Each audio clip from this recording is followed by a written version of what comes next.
আসসালামু আলাইকুম। তো আজকে আমি তৈরি করব হচ্ছে সুজির সেমাই পিঠা। আসলে আমরা চাউলের গুঁড়া দিয়ে আসলে সেমাই পিঠাটা তৈরি করি। তো আসলে খুব খেতে ইচ্ছে করছিল, আর চাউলের গুঁড়োটা আসলে বাসায় ছিল না। তো ভাবলাম যে চাউলের গুঁড়ো না থাকলে কি হবে, সুজি তো আছে। তো আসলে সুজি দিয়ে করে দেখলাম, তো এটা আসলে খুবই ভালো হয়েছিল। তা আপনারা আসলে এটা ট্রাই করতে পারেন। আসলে আমি কখনো সুজি দিয়ে খাইনি, তো ফার্স্ট টাইম এটা বানানোর পরে আসলে খুবই ভালো লেগেছিল। তো ফার্স্টে হচ্ছে আমি একটু মানে 2 লিটারের মতো দুধ নিয়েছি, আর হাফ কাপ সুজি নিয়েছি। আর সুজিটা হচ্ছে আমি আস্তে আস্তে ভাজবো, চুলার হিট একদম অল্প আছে। কারণ দেখা যায় কি বেশি হিট দিলে আবার পুড়ে যাবে। তো ফার্স্টে আমি যা মানে চুলায় দেওয়ার পরে একটু হিটটা বেশি হয়ে গেছিলো। তো তাই আমি আবার চুলাটা একটু কমিয়ে আবার চুলায় দিলাম আর কি। কারণ দেখা যায় যে সুজি তো এমনিতেই আসলে ওটা পুড়ে গেলে ভালো দেখা যাবে না, কালারটাও সুন্দর আসবে না। তো এর জন্য একদম ডিপ করে আস্তে আস্তে ভাজতে হবে, কালারটা জাস্ট একটু ব্রাউনি টাইপের হবে আর কি। আর ওই চুলে হচ্ছে আমি দুধ জাল করে নিয়েছি, আর এর মধ্যে হচ্ছে এলাচ দারচিনি দিয়েছি। তো আসলে যে যার মতো যেভাবে খায় আর কি। তো এটা দিলে আসলে গ্রানটা ভালো আসে, কারণ দুধেরও একটা স্মেল থাকে, দেখা যায় যে এটা দিলে স্মেলটা অতটা আসে না। দুধটা জাল দিয়ে আরেকটু জাল দিব। জাল দেওয়া হলে আরেক চুলায় হচ্ছে আমি সুজিটা মানে ওইটা কাইটা করবো আর কি। ময়দা বা আটা যেভাবে আমরা কাই করি ঠিক সেভাবে সুজিটা আমি ওইভাবে কাই করব। আর আমি সুজিটার মধ্যে আসলে দুধ দিব, দুধ দিয়ে করব। সুজিটা ভাজা হয়ে গেছে, এখন আমি দুধ দিব আর কি। তো আমি 1 কাপ প্রায় দুধ নিয়েছি, তো এটা দিয়ে আমি করবো আর কি, ওটা কাইটা করে নিব। তারপরে হাত দিয়ে ভালো করে মথে নিয়ে তারপরে হচ্ছে আমি একটু ছোট ছোট করে, মানে সেমাই পিঠা যেভাবে বানানোর জন্য ছোট ছোট চিকন চিকন করে মানে বানাতে হয় সেভাবে বানাবো আর কি। তো এভাবে আপনারা দুধ দিয়ে করলে আসলে এটার সুজিটা তো এমনিতেও একটু দেখা যায় যে পানি পানি দিলে বা দুধ দিলে যেটাই দেওয়া হয় না কেন একটু নরম নরম হয়ে যায়। তা কাইটা আসলে একটু টাইট করতে হবে, না হলে দেখা যায় যে আমি যখন সেমাইটা পিঠাটা বানাবো তখন আসলে ভালো হবে না। তো আমি একটু ভালো করেই করে নিচ্ছিলাম যাতে একটু টাইট হয়। কারণ হলো বেশি যদি টাইট না হয় নরম হয়ে যায় তাহলে কিন্তু যখন আমি লিচিটা মানে বানাবো, মানে ছোট ছোট করে যেটা সেমাই পিঠা বানানোর জন্য চিকন করে লিচিটা করতে হয়, ওটা আসলে হবে না, তখন নরম করলে আসলে পিঠা সুন্দর হয় না। আর এদিকে হচ্ছে দুধটা জাল দিয়ে নিচ্ছি, হয়ে গেছে, আর একটু হলেই হবে। আর গুড়টা আমি জাল দিচ্ছি, গুড়টা একটু যখন ঠান্ডা হবে, আর দুধটাও আমি চুলাটা অফ করে দিব।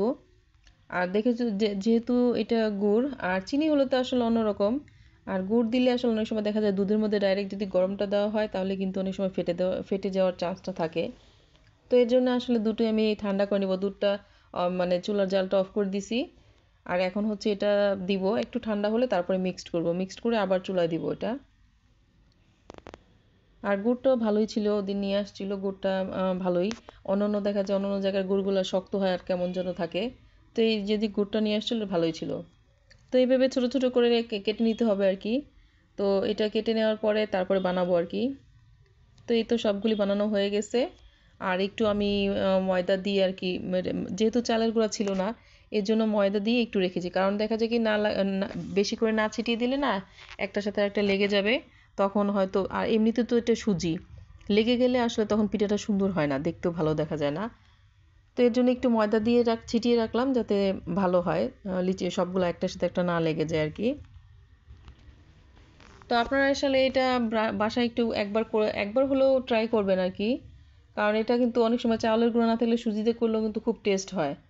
দেখা যায় যে সুজির চালের গুঁড়ো তো সবসময় আসলে থাকেও না ফ্রিজে, বা বাইরে থেকে কিনে আনবো। দেখা যায় ঘরে সুজিটা সবসময় থাকে, দেখা যায় নাস্তার জন্য থাকে।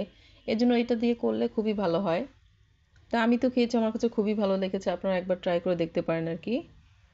তো আর দুধটা জাল দিয়ে গুড় মিক্সড করার পরে দুধটা যে দেখলাম যে একটু মানে একটু পাতলা পাতলা। আর আসলে দুধ জাল দিলেও এখনকার আসলে গরুর দুধ কি বলবো, মানে আগে যে আমরা যেভাবে যেই টেস্টটা ছিল এখন আর অতটা হয় না।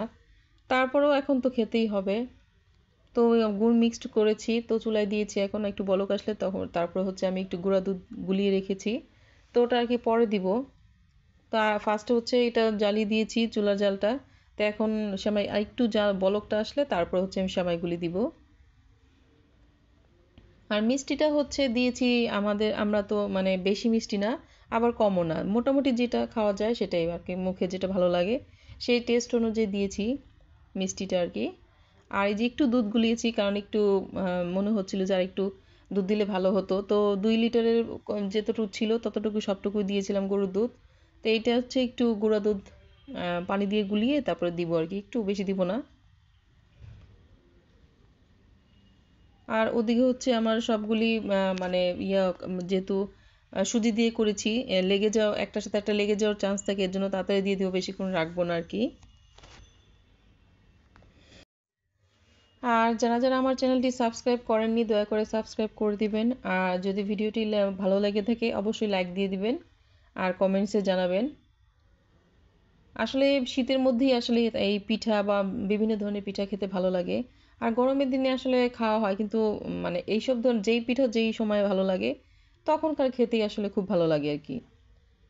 তো আমি সেমাইগুলি দিয়ে দিছি। তো এটা একটু ফুটলে, তো যখন একটু ফুটবে, কারণ সুজি যেহেতু আর একটু ফুলবে, সুজিটা আমি দেখেছি এটা করার পরে যেই যতটুকু থাকে তার থেকে আর একটু ফোলে আর কি, সুজি যেহেতু।